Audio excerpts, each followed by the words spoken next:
Welcome, Ultimate Hoops. I'm here with Sean Richardson. We're recapping a pretty exciting Week 8 finish here. Schaumburg just finished the regular season. Bloomingdale still got 1 week left, but we're still going to break them all down. And we'll start at the top with Schaumburg. Sean, we had Watch the Throne, hottest team in Chicago right now, facing Limitless, coming on strong. I thought it was a pretty close game at first. Watch the Throne end up taking off at the end, but I was really impressed with the play of Fred Taylor for Limitless. I think he played one of his more complete games that I've ever seen him play. I mean, he didn't score 50 points, but he had like 20 points, 10 plus rebounds, about 7 assists. He had a bunch of steals, blocks. I just think he really expanded his game a lot over the course of this season. So I think that might help Limitless going into the playoffs. As far as Watch the Throne, I think they're just too talented for Limitless. The guard play up front was too much for Limitless to handle. Do you think they're showing that this league is becoming more about guard play than about the big guys? Or does it just depend? I think this team's special because their guard play is so strong, but they have a player, Mike McGahee, who's 6'1", maybe 6'2", is extremely long, active, and extremely athletic, to whereas he can protect the rim with the best of them. I mean, any big man going up against him, I mean, it's 50-50. Mike's a very good shot blocker, so that's just a very special case. I don't think this league's more about guard play, though. What about our second game? We had Flight X started 3-0, actually beat Lunchtime early in the season, finished the season going on a 5-game losing streak, facing Lunchtime in a game that decided seeding. Yeah, I think Flight X was one of the tougher teams to start off. They had Larry Martin, who they lost after week 3, who they haven't won since he's departed from the team. And lately, Mark Holmes, who I think is one of the best scorers in the league, he's been struggling a little bit, not hitting as consistently as he normally does. So, with those two factors combined, I don't really see Flight X. Making a run for the championship this season. Do you think they can win a game? I mean, they can, depending on which T shows up. If he comes ready to play, I don't think there's any big man in the league that can guard him. He's strong. He's quick for his size and strength, and he's a really good finisher, especially on the right side of the rim. So if he shows up ready to play and Mark Holmes is hot, they can beat any team in the league. I just don't see that happening, though. What did the game mean for Lunchtime? Well, Lunchtime, they really needed that win just to help the chemistry. I think they have some chemistry issues to where they've lost games, not because the other team is better necessarily, but the other teams play more cohesively, and Lunchtime needs to start getting acclimated with each other. And once they build a chemistry, they're a pretty tough team also, I believe. Our third game really didn't mean too much other than Homeboys locking up the number 1 seed because Post-Traumatic was already eliminated from the playoffs. But did you see anything out of that game from Homeboys? No, not really. The same thing that they've showed the whole season. Everybody, they're deeply talented. I saw Willie Clark come out and get 10 steals, which, I mean, he can do on any given night. He's one of the most athletic players in this entire league. And John Jacobs came off the bench, gave him like 5-6 steals with an added six assists. I mean, Brian Harris, he did his scoring thing. Quinn actually played well, which they're going to need him. They're going to need him to play well if they want to win the championship in Schaumburg. Last game had a lot on the line.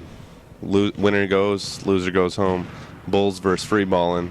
It came down to the Bulls kind of imposing their size late.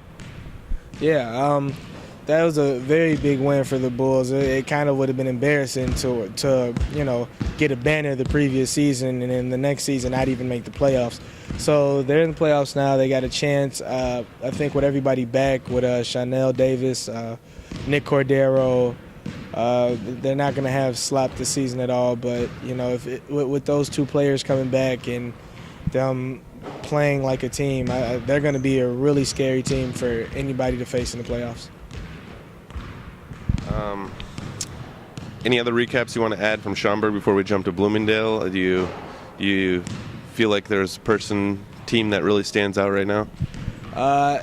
The team that stands out the most to me is Watch the Throne. Very, very underrated players that they have on their team. Obviously, Bobby Rhodes and Mike McGahee are very outstanding players, but people don't talk about players like Pat Duval, who's probably averaging 16 and 9. You don't even notice him on the court. You don't see him score a whole bunch. You don't see him rebounding a whole bunch. But you look at the stat sheet at the end of the night, and he's got 18 points, 11 rebounds. He shoots very efficiently. He doesn't turn the ball over. I mean, players like that are always going to help a team, and they have several players who go under the radar that don't really stand out. So I believe that team is the one to watch for in Schaumburg. Do you think they're led by an MVP candidate?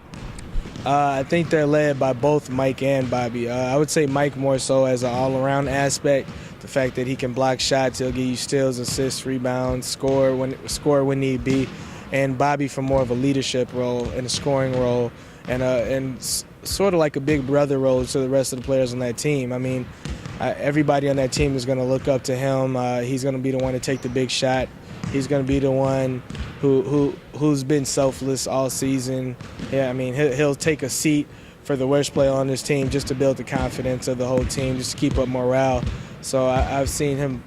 I see them both being kind of the MVP of that team. Okay. All right. Well, let's jump over to Bloomingdale. They're behind a week, like I mentioned earlier, but still shaping up to be a pretty exciting run here coming into the week 8 in the playoffs over there. Starting with Team America, don't have all the pieces to really do anything yet against No Size, who, they're a perennial contender. What did you see anything out of that game from anybody, or really just a wash? It was a wash. I mean, that game just kind of went as expected. No Size being one of the more talented teams every single season, and Team America just getting here. A few players that they aren't as athletic as the rest of the league. I don't see any really true point guard over there.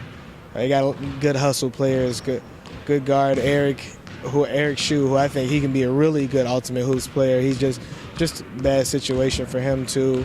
Yourself, who plays really hard, gets a lot of rebounds. Look to score a little bit more when you're on that team.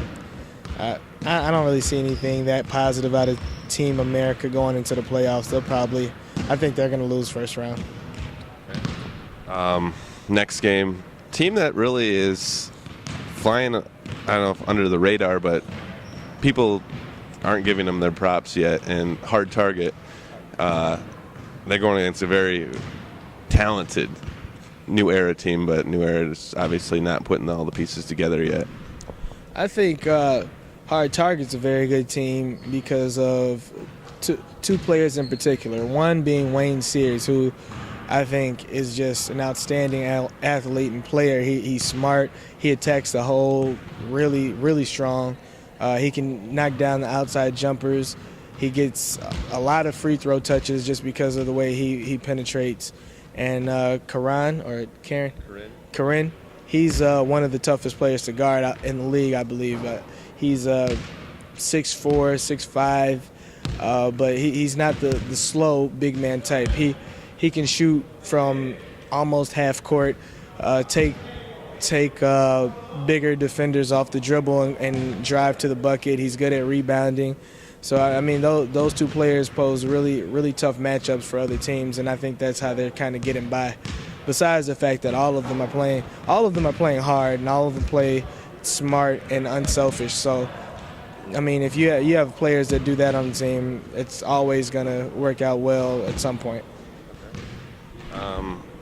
Our final two games of the night went into overtime. We had Unlimited Edition facing All Black Everything. Huge shot, maybe controversial, but what did that show you about All Black Everything? Unlimited Edition is a talented team even without Mitch because of Parker and Clark, but what did you see from All Black Everything in that game? I saw a little willingness to fight out of All Black everything. I mean, to begin the season, they started off good. I think they were 2-0, maybe 3-0 to start the season off, and then they started taking loss after loss after loss. And they're really talented with Kendall Bridges and Mark Holmes. And one problem I have with that team is I don't think Elston is aggressive enough. He's a very good shooter, and he's a very smart player. He can play make, but I believe sometimes he takes a back seat too much. He gives the ball up to Kendall or Mark nearly every possession. He brings the ball up the court and just waits on them to make a play, when I think he needs to be more aggressive, and it'll give Mark and Kendall more opportunities to make plays for themselves. If somebody thinks, oh, I don't have to guard Elston because he's not going to attack, well, then they can focus on Kendall or Mark or even Curry. They can focus on those players more, and Elston's talented enough to where he needs to be more aggressive. Anything from Unlimited Edition there? What I saw out of them is they're really lacking at the point guard play without Mitch. You got Willie or Jeremy bringing the ball up the court, and Willie's a very, very willing passer, but he's not. I don't think he's used to necessarily bringing the ball up the court every time and setting other players up and staying aggressive himself. He's normally on the wing, gets the ball, and makes a great decision from there.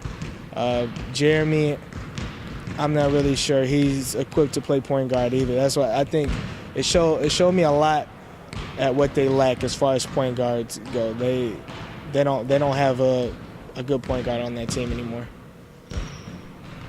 Last game, Lake Show versus That's What She Said. That's What She Said, making a strong push to get their third straight banner here, and Lake Show really emerging as a favorite here. Yeah, I actually think Lake Show is one of the hottest teams in Bloomingdale because there was a 3-game winning streak, I think, maybe. I think so. It might be a 3-game winning streak that they're on, but even the game before where they lost a hard target, they were up 26 points and just fell apart. But since then, they've been rolling. The acquisition of Mike McGahee and John Lorenz provided them with a lot of athleticism, a lot of talent on the wings. Obviously, we know what Mike brings. He's so versatile. But John, he can shoot from outside. He can drive, and he can rebound. So that, along with myself and Dan Silver, who had a pretty tough game against That's What She Said. He was a little frustrated, but that team still found a way to pull it out, and he's the leading scorer for that team, and they still won. So that showed me a lot about Lake Show and their willingness to win. Anything? So then, what does this mean for That's What She Said? I think That's What She Said is still the favorite to win Bloomingdale, but I just think Lake Show is the hottest team behind them. I think Lake Show could surprise a few people. Well, Ultimate Hoops, there it is with our Week 8 recap. Tune in Monday to see how the playoffs shake up, and Tuesday to see who gets the #1 seed over at Bloomingdale.